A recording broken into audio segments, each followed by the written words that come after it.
18, verso de número 17 e 18. Diz assim o verso 17: Não morrerei, mas viverei e contarei as obras do Senhor.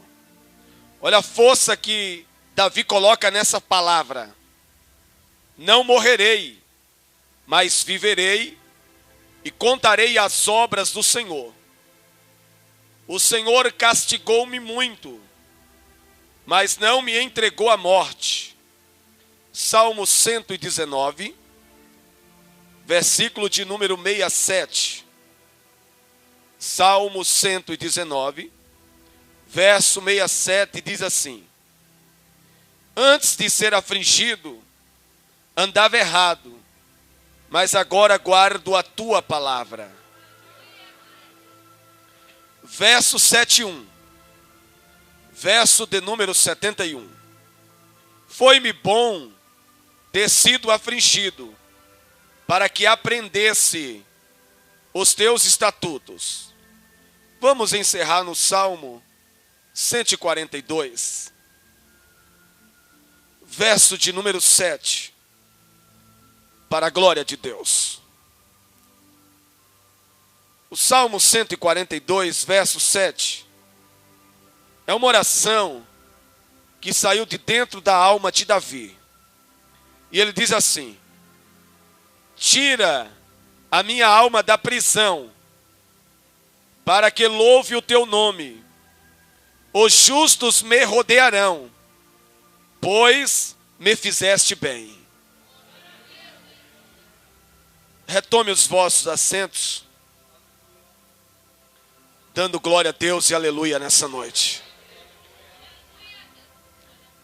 Eu quero louvar a Deus com toda a singeleza do meu coração, pela vida do pastor Edgar, pela vida da pastora Josefa, pela vida dos obreiros e obreiras que compõem o quadro ministerial dessa casa, que nos tem recebido com tanto carinho. Como eu tenho crescido nesse lugar, meus irmãos. Como esse lugar tem contribuído de forma significativa para o meu crescimento e desenvolvimento espiritual.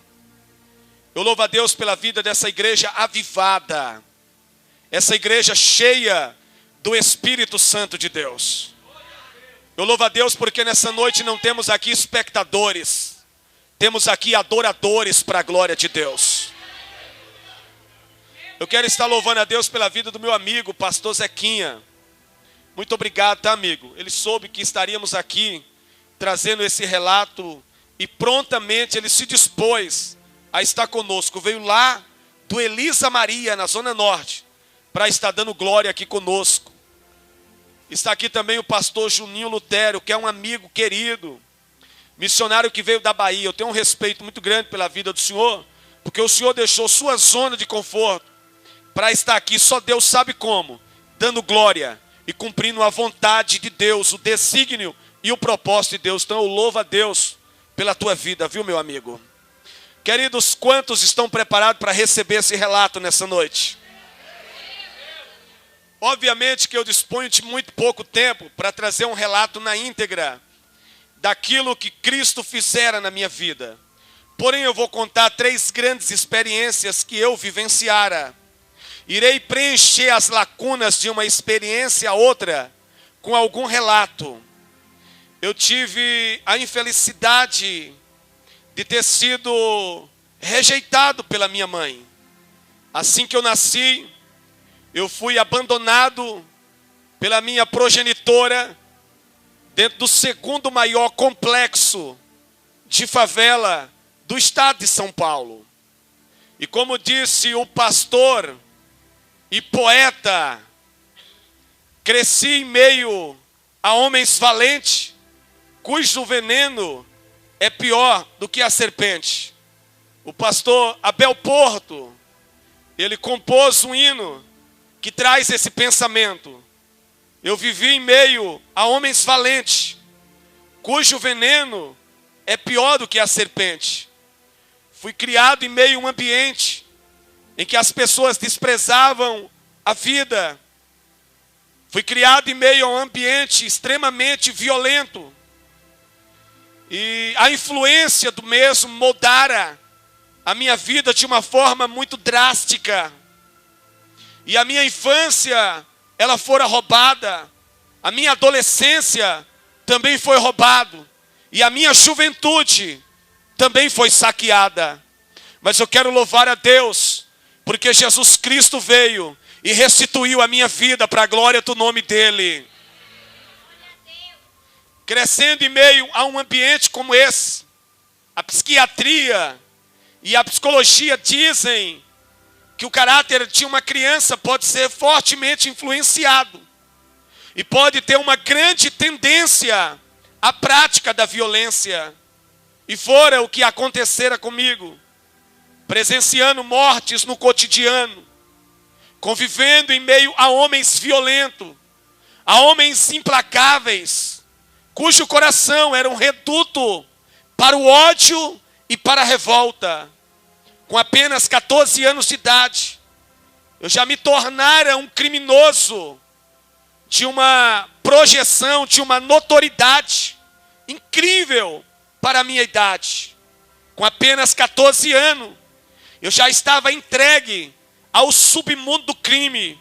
Já tinha me rendido à sedução do submundo do crime.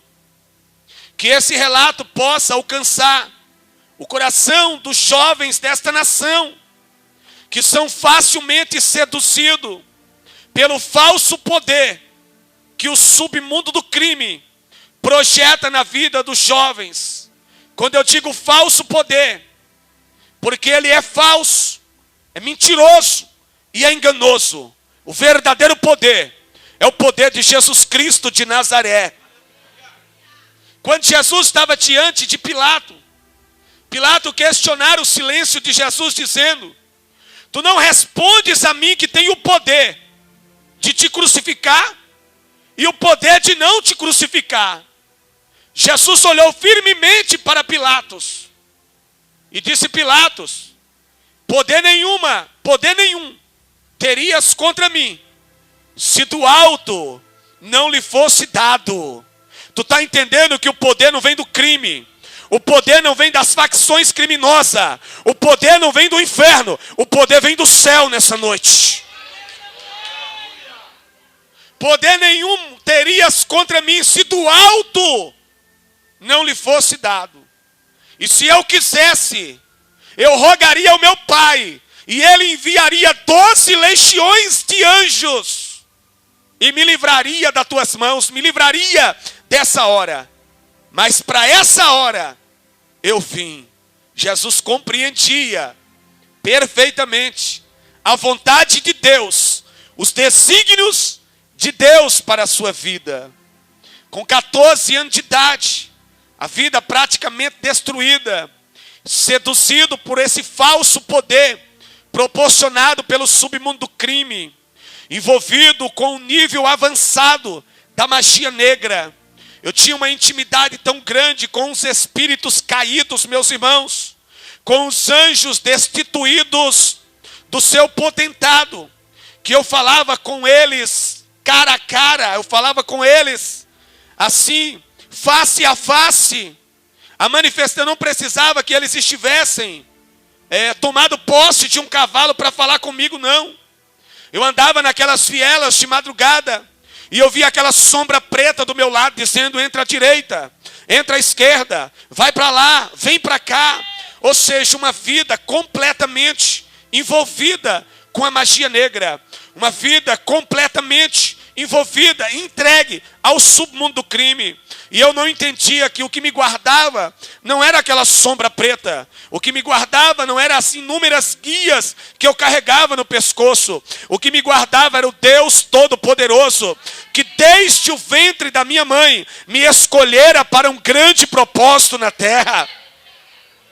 E eu cego, enganado, seduzido pelo príncipe das trevas, achava em minha ignorância que as guias que estavam no meu pescoço, as guias de ouro, as guias de prata, as guias de madeira, as guias sintéticas, que protegiam e guardavam a minha vida de ser alvejado por tiro, de sofrer atentado de arma branca, Mas o que eu não sabia é que a mão do Todo-Poderoso estava sobre a minha cabeça.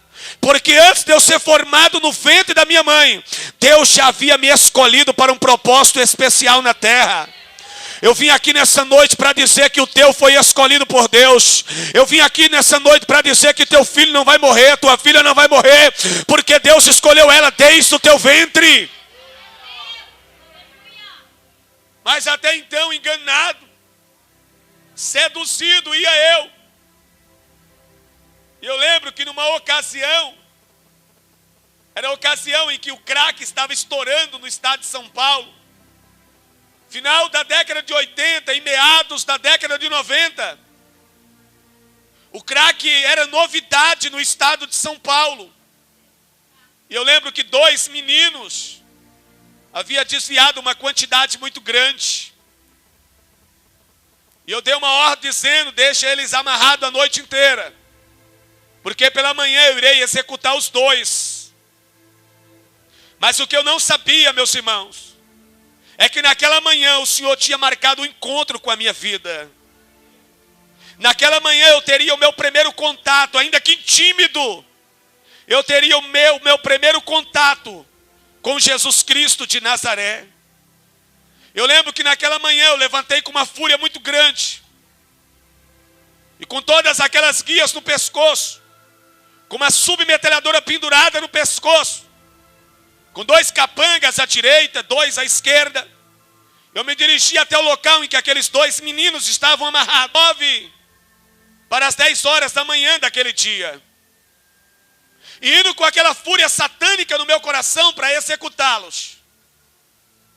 Uma crente cheia do Espírito Santo de Deus estava numa consagração, dentro de uma igrejinha, dentro do maior complexo de favela do estado de São Paulo, o segundo maior complexo de favela do estado de São Paulo.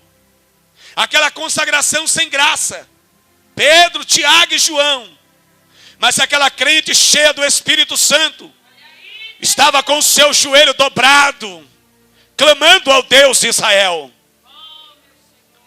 Enquanto ela orava, o Espírito Santo falava com ela assim: filha, levanta, vai para a rua principal da comunidade. Porque um dos traficantes desse complexo de favela está indo executar 2 meninos. Tu vai parar diante dele. Vai olhar dentro dos olhos dele. E vai dizer assim para ele: filho, posso te dar um abraço? Ele vai te encarar de volta.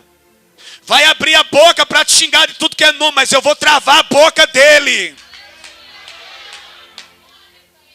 Quando a articulação dele voltar, ele vai dizer delicadamente: pode, tu vai dar um abraço bem apertado nele. Não se preocupe, porque a metralhadora está destravada, mas eu já travei ela no mundo espiritual. Tu vai dar 14 rajadas de língua no ouvido dele. E depois tu vai dizer: eu te escolhi para uma grande obra na terra. Os que estão à tua direita vai cair aqui dentro, os que estão à tua esquerda também. Tu não vai cair porque eu te escolhi para uma grande obra. Não poderia ser, meus irmãos, uma serva qualquer. Tinha que ser uma mulher cheia do Espírito Santo de Deus. Tinha que ser uma crente doida, que entende os mistérios sobrenaturais de Deus. Ela não titubeou, levantou-se, foi para a rua principal daquela comunidade e ficou como uma sentinela de Jeová parada. De repente, lá vem esse que vos fala, de 14 para 15 anos de idade. Uma submetralhadora pendurada no pescoço, com pente adaptado para o maior poder de fogo. Achando que era dono da situação, endemoniado da cabeça aos pés. A quem dizia que o capeta não entrava em mim, eu entrava no capeta. Ela me avistou de longe, parou diante de mim. Eu parei e medi ela de cima e embaixo. Ela olhou para mim com firmeza e disse: filho, posso te dar um abraço? Eu abri a boca para xingá-la de tudo que é nome que existia na terra e no inferno. Mas quando eu abri a boca, a minha boca travou. Alá, bremon, derabiastu e derebiacanto. Eu olhava para quem estava à minha direita, olhava para quem estava à minha esquerda, e eu não conseguia articular as palavras. Quando a articulação voltou, eu olhei para ela e disse: pode, minha linda. Ela é aquelas irmãs fofinhas, tá, irmão? Porque é um pecado dizer que a bichinha era gorda. Ela era fofinha. Ela veio e me puxou, eu franzino, me deu um abraço apertado e soltou a primeira rajada. Quando ela deu a primeira rajada, quebrou a primeira guia, estava no meu pescoço. Ela deu a segunda rajada, quebrou a segunda guia. Ela deu a terceira rajada, quebrou a terceira guia. Ela deu a quarta rajada, quebrou a quarta guia. Ela deu a quinta rajada, quebrou a quinta guia. Ela deu a sexta rajada, quebrou a sexta guia. Ela deu a sétima rajada, quebrou a sétima guia. Ela deu a oitava rajada, quebrou a oitava guia. Ela deu a nona rajada, quebrou a nona guia. Ela deu a décima rajada, quebrou a décima guia. Ela deu a décima primeira rajada, quebrou a décima primeira guia. Ela deu a décima segunda, a décima terceira. Na décima quarta guia, na décima quarta rajada, quebrou a décima quarta guia. Eu senti as pedras escorrendo pelo meu corpo. Enquanto ela dava uma rajada, ela ia assim com o corpo. Quando ela ia assim com o corpo, eu ia junto com ela e a guia se quebrava, meus irmãos. Mas não se quebrava com o movimento, se quebrava com o estalar das línguas do céu. E eu senti as pedras escorrendo pelo meu corpo. Quando ela deu a 14ª rajada, eu já não sentia mais os meus pés no chão. Já não sentia mais o peso da submetralhadora no pescoço. Ela colocou a boca no meu ouvido e disse: o meu Deus te escolheu para uma grande obra na terra. Os que estão à tua direita vai cair aqui dentro. Os que estão à tua esquerda vai cair aqui dentro. Tu não cai porque eu te escolhi para uma grande obra.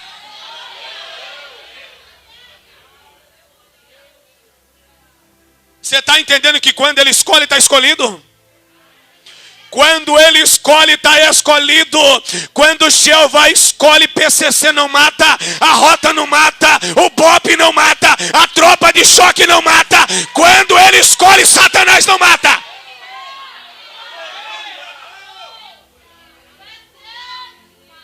Alai ou derebia monde canabiastui. Tu entendeu por que eu li Salmo 118, verso de número 17.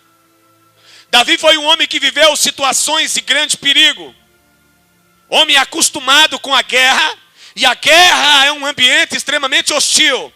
Mas Davi, em meio às suas guerras, em meio às suas batalhas, ele abriu a boca e declarou dizendo: eu não morrerei, mas viverei e contarei as obras do Senhor.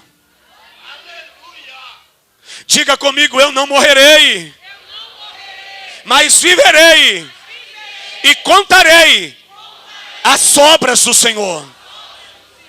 E eu estou aqui para dizer que eu não morri, mas eu estou vivo para contar as obras do Senhor nessa noite.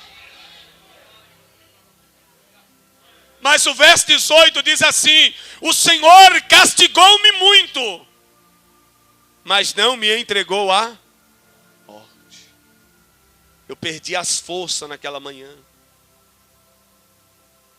Quando aquela mulher me soltou, eu não sentia mais meus pés no chão. E eu saí cabisbaixo, cheguei naquele local. Olhei para aqueles dois meninos amarrados e disse: amarre eles e deixa os bichinhos embora. Sentei naquela cama e coloquei a mão na cabeça e disse: o que eu estou sentindo? Eu estou sentindo algo que eu nunca senti antes. Eu estou sentindo uma leveza.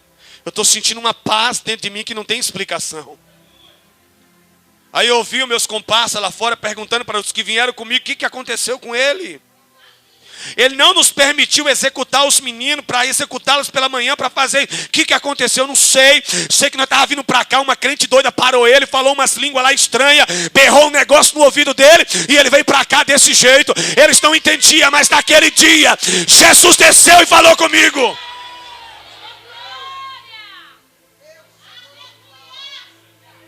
Passei aquele dia bobado.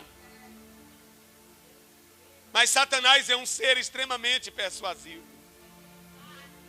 Passado aquele dia, ele me fizeram esquecer daquela experiência. Continuei na prática do tráfico, do assalto e da criminalidade. Com 18 anos de idade, a minha cabeça já estava a prêmio dentro da Tobias Aguiar. Já havia juramento entre os oficiais da Tobia Aguiar. Existia um prêmio pela minha cabeça. Era uma questão de honra eles me assassinarem. Era uma época em que o governador apoiava a ação da Tobias Aguiar. Eles matavam discriminadamente. Agora imagine um inimigo, considerado inimigo número 1 deles. Eles me caçavam como Saul caçou Davi em Israel. De uma cidade a outra, eu perambulei pelas cidades do interior. Porque depois dessa experiência, eu tive a infelicidade, meus irmãos. Escute o peso dessa palavra. Eu tive a infelicidade de, numa troca de tiro com a Tobias Aguiar, assassinar um tenente da Tobias Aguiar. O ódio deles por mim já era muito grande depois dessa situação. O mesmo se intensificara mais ainda. E eles me caçavam como se caça uma agulha no palheiro. De cidade em cidade. Eu não sabia mais o que era deitar a cabeça no travesseiro e dormir. Porque a qualquer momento a casa poderia ser cercada. E a minha vida seria tirada. De cidade em cidade. Quantas artimanhas. Durante esse período eu ganhei até na Mega Sena. Eles vieram em casa, me enviaram pessoas em casa dizendo: teu filho ganhou na Mega Sena, ele precisa aparecer para receber o prêmio. Mas tudo armação. Tudo conspiração para me matar. Mas a palavra que estava sobre a minha cabeça era a palavra que eu não iria cair, que eu não iria morrer. Porque ele haveria me escolhido para uma grande obra. Mas depois de muitas idas e vindas, eu caí na mão dos meus implacáveis inimigos. E eu me recordo como o dia de hoje.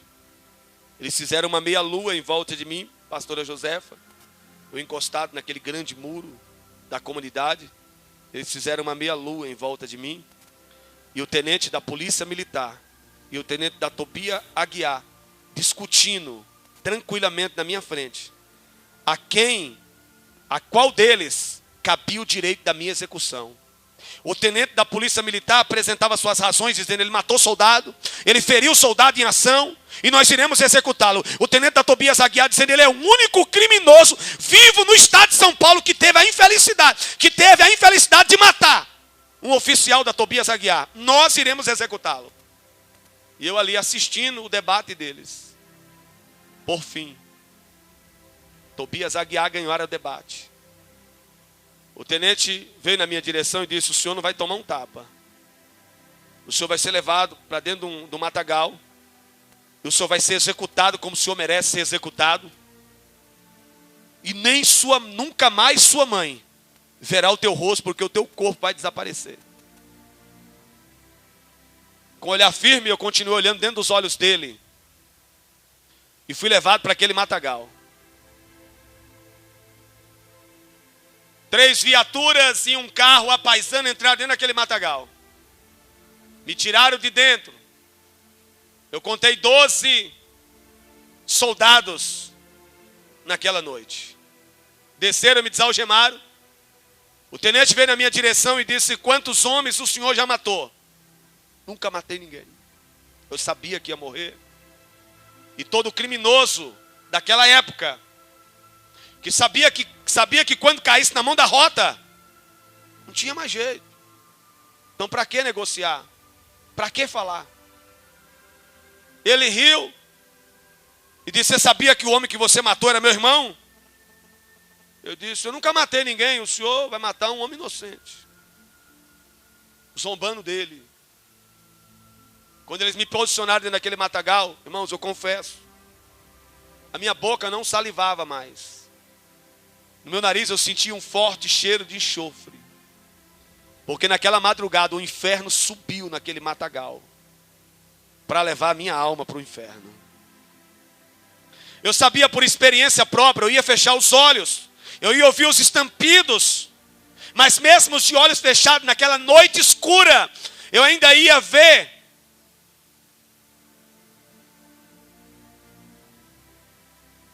o raiar, ou por que não dizer, as faíscas das armas sendo disparadas na minha direção, a experiência própria. Eu fechei os olhos. E veio um soldado até a mim e disse: eu não vou atirar na cabeça, eu não vou atirar na sua cabeça. Eu vou atirar nos seus pés. Vou estourar as duas rótulas do seu joelho. E vou ir subindo devagar. Quando chegar na sua cara, eu vou dar tanto disparo que se porventura seu corpo for encontrado, nem sua mãe vai te reconhecer. Eu não respondi nada para ele e fechei os olhos. Caiu um silêncio naquele matagal. Que nem grilo. Eu ouvi a canção. Passaram 30 segundos. Quando eu fechei os olhos, eu tive uma das visões mais lindas que um homem que está prestes a morrer pode ter. Eu vi aquela crente doida na minha frente, profetizando e dizendo: os que estão à tua direita vão cair, vão morrer aqui dentro. Os que estão à esquerda também, tu não morre. Porque Ele te escolheu para uma grande obra na terra.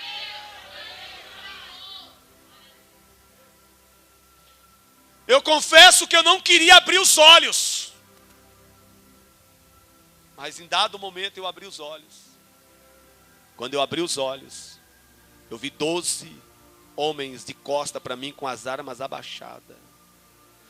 Dentro do primeiro carro que entrou dentro do matagal, tinha um carro grande, branco, com 2 homens vestidos de branco.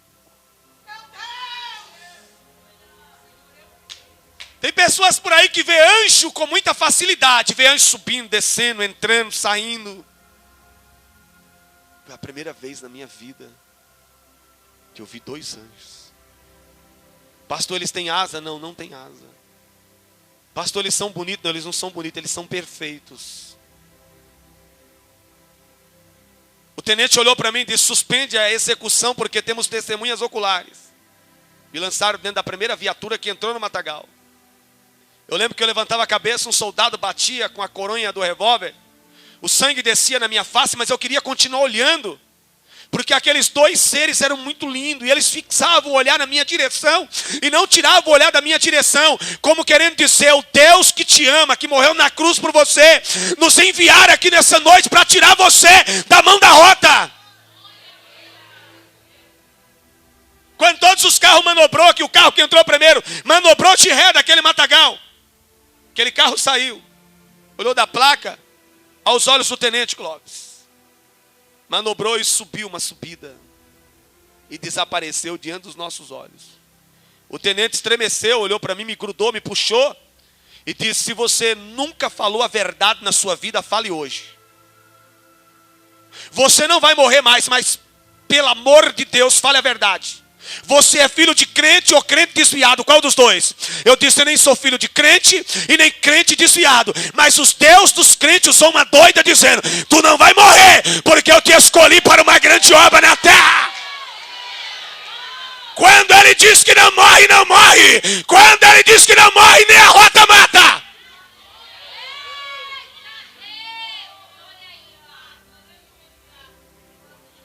Anavassou rebremundo iderás. Alabramando canabiastu iderés.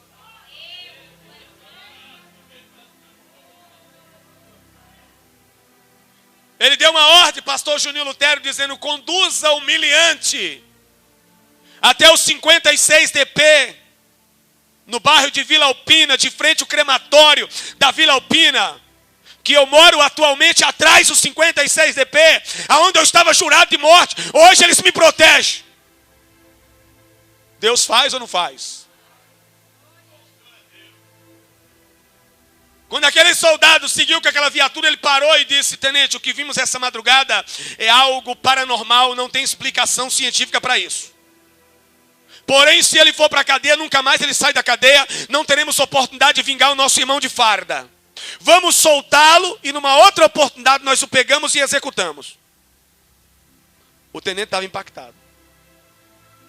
Ele olhou para o soldado e disse: prossiga com a ocorrência e humilhante até o 56 DP. Ele parou a segunda vez, fez o mesmo questionamento. Recebeu a mesma ordem. O 56 DP fica numa parte alta. Quando chegou na baixada, ele jogou o carro na calçada e disse: tenente, vamos soltar o moço e matá-lo em outra ocasião. Nunca vi um homem falar com tanta autoridade. Ele se virou para o soldado e disse: Deus mandou levá-lo para a cadeia. E é para a cadeia que eu vou levar ele. Você está entendendo? Deus castigou-me muito, mas não me entregou à morte. Chegando no 56 DP, eu fui tirado de madrugada com um capuz preto. Eu disse: meu Deus, escapei da mão da rota, agora eu vou morrer na mão da civil. Entraram 4 homens, me colocaram um capuz na minha cabeça, me algemaram, me jogaram dentro do carro e me levaram para uma área desconhecida em São Paulo, para um distrito desconhecido em São Paulo. Quando eu desci da viatura que tiraram o capuz da minha cabeça, o delegado disse: a PM ficou sabendo que a rota não te executou e orquestraram uma invasão ao meu distrito para te matar dentro da minha carceragem. Eles podem te matar, mas não dentro da minha carceragem. Deus continuava me livrando. Como os distritos de São Paulo não tinham estrutura para manter um criminoso do meu porte na época, eu fui transferido para o pavilhão 9 da casa de detenção. E chegando na casa de detenção, meus irmãos, eu tive um encontro com Jesus Cristo de Nazaré. Entrei para dentro da cela naquele dia. Os facciosos me procuraram dizendo: ei, corre com nós. Eu disse: eu preciso tomar um banho, comer alguma coisa, e amanhã eu me decido de que lado eu vou estar. Tomei um banho, mas não consegui comer. Mas quando foi de madrugada, um homem todo vestido de branco entrou na cela e disse: eu sou o leão da tribo de Judá. Eu venci para te dar a vitória. Eu sou maior. Eu levantei pela manhã, corri no guichê. Assim que abriu a cela daqueles que pagam o café da manhã, que são chamados boieiros do sistema penitenciário, eu digo: me traga um crente. Ele procurou um crente, trouxe um crente. Eu digo: me traga uma Bíblia. Ele me trouxe uma Bíblia. Quando abriu a cela, eu corri para a igreja, entreguei a minha vida para Jesus. 7 dias depois eu fui batizado com o Espírito Santo. Aí encontrei aquele que hoje é o maior criminoso vivo no sistema penitenciário. E ele disse: rapaz, tu aceitou Jesus? Eu disse sim. Eu esperava uma palavra dura. Ele bateu no meu ombro e disse: eu queria ter essa mesma coragem de entregar minha vida para Jesus. 23 dias depois eu estava orando de madrugada. Dobrei meu joelho meia-noite. Diga comigo: meia-noite. Quando foi 5:30 da manhã, a porta da cela se abriu. Eu disse: ué, por que abriu a porta? O guarda passa, bate a chave e pergunta quantos tem. É 1 ou 2 ou 3, por que ele abriu a porta? Aí eu dei conta que eu estava de olho fechado. A porta se abriu no mundo espiritual. Aí eu vi um varão todo vestido de branco, de vestes talares. Veio na minha direção, pastor Juninho, pastor Zequinha. Colocou as mãos sobre a minha cabeça e disse: eu te escolhi para um grande propósito na terra. Dou-te nessa madrugada 4 níveis de revelação profética. Vou revelar o que está na frente do texto, atrás do texto, em cima do texto, embaixo do texto. Vocês nessas 14 segunda-feira têm presenciado revelações que não estão nos compêndios de teologia. São revelações que descem do céu sobre as nossas vidas. Mas como analfabeto de pai, mãe, de vô, de vó, de bisa, de bisa. Mas pastor, o senhor acabou de dizer, um grande criminoso. Mas você não precisa ter um grande intelecto para ser um grande criminoso. Mas ele diz: vou eu fazer de ti pregoeiro da minha palavra. E quando Jesus diz que vai fazer, ele faz. Levantei pela manhã e saí correndo na galeria. Todo crente que eu encontrava, eu dizia: Jesus apareceu para mim essa madrugada e disse que vai fazer de mim pregoeiro da sua palavra. Aí um balançava a cabeça, outro dizia: meu filho, tu comeu demais, disse que viu Jesus. Eu disse: não, Jesus entrou na minha cela nessa madrugada. Subi para a sala pastoral e disse: meus pastores, Jesus apareceu para mim essa madrugada e disse que vai fazer de mim pregador da sua palavra. Eles disseram: meu filho, tu comeu demais, disse que viu Jesus. Não, eu estou há 72 horas em oração e jejum. Eu estava orando na madrugada quando Jesus entrou na minha cela. Aí um olhou para mim e disse: meu filho, tu sabe que é pneumatologia? Eu disse: lá no norte nós chamamos isso de pneumonia. Aqui como é que é o nome? Ele disse: pneumatologia, a doutrina do Espírito Santo, meu filho. Eu disse: eu sei quem é o Espírito Santo. Um dia eu vou conhecer a pneumatologia, mas eu sei quem é o Espírito Santo. Aí outro gritou de lá dizendo: meu filho, tu sabe o que é a armatiologia? Eu disse: lá no norte nós chamamos de arapuca, aqui é armadilha. Não, meu filho, é a doutrina do pecado, que do grego é armatiologia, que significa errar o alvo. Eu disse: eu sei o que é pecado, porque eu andava com uma metralhadora pendurada no pescoço, e hoje eu sou lavado e redimido pelo poder dessa palavra. Aí outro gritou de lá: meu filho, tu sabe que é oratória, todo pregador tem boca. Eles riram de mim. Eu saí daquela sala arrastando um sonho que tinha acabado de nascer. Olha para o teu irmão e diga: tomara que eu não esteja sentado do lado de um serial killer, um matador de sonho em série. Porque o que tem de matador de sonho em série dentro da igreja não é brincadeira. Porque quem mata teu sonho não é quem está da porta para fora da igreja, é quem está da porta para dentro da igreja. Mas nessa noite teu sonho vai sair daqui blindado para a glória de Deus. Crente invejoso, frustrado, decepcionado não vai matar o que Deus projetou para a tua vida. Mas Deus queria me ensinar uma lição naquele dia. Diga comigo: quem ouvimos, determinamos. Diga: determina quem seremos. Ou seja, eu poderia ouvir eles ou ouvir Jesus. Entrei para a cela arrastando um sonho que tinha acabado de nascer, e os homens mataram.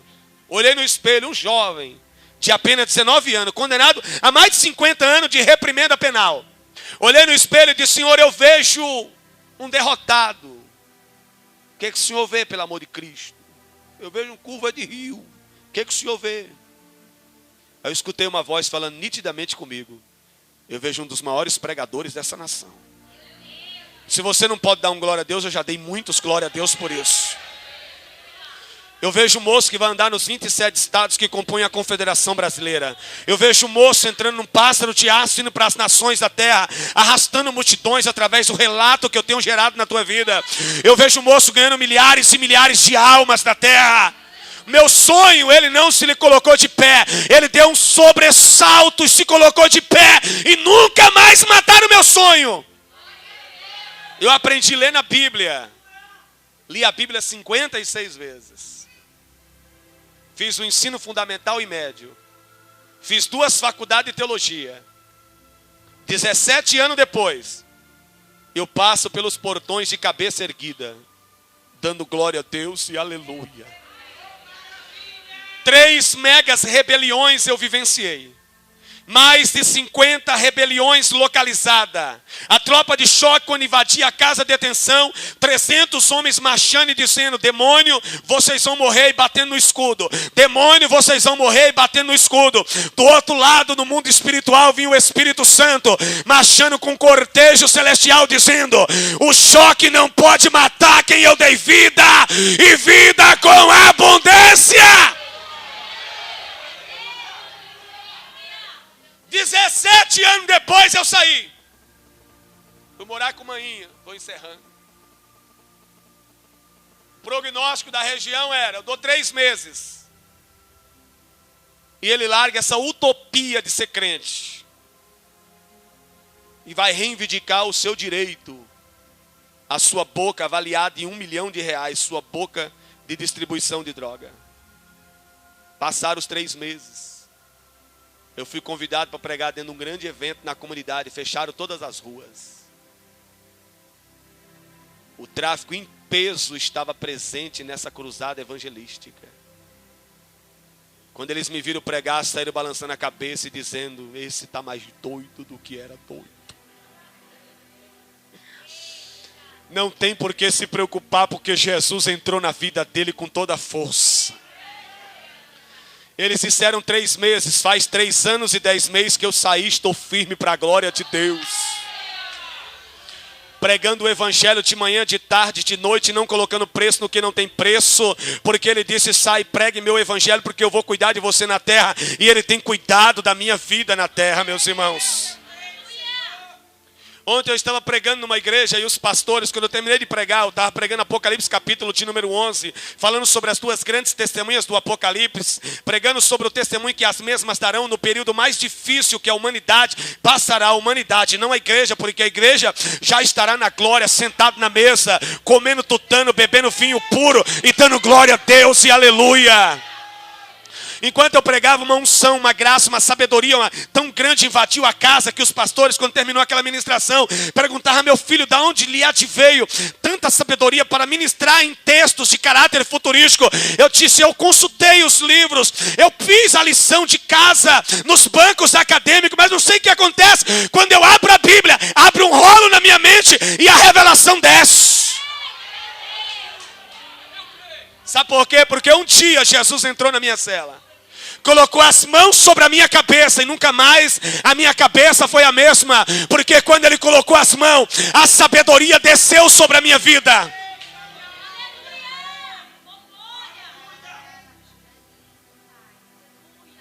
O maior milagre não é um paralítico se desprender da sua cadeira de roda. O maior milagre não é o canceroso expelir o seu sangue. O maior milagre está aí do seu lado. Pastor, faz tanto tempo que eu não vejo milagre. Olha o teu lado aí, ó. Olha aí, ó. Vidas transformadas, olha aí, ó. Vidas transformadas, olha. O Brasil jogou hoje, mas o time de adoradores ainda está em campo. Alá, bremon, derabiastu e derebiamon de canabias terra. Está em campo adorando, está em campo glorificando. Está dizendo: o Brasil não é de Aparecida. O Brasil é de Jesus Cristo de Nazaré. Porque a Copa é do mundo, mas a igreja é do Cordeiro de Deus. Não existe milagre maior do que esse. E quando ele transforma de verdade. Pastor, mas eu conheço pessoas que recaíram. É porque se recuperaram apenas. Porque quem é transformado não tem recaída. Porque foi transformado para a glória de Deus. Quando a água é transformada em vinho, nunca mais o vinho volta a ser água. Você está entendendo?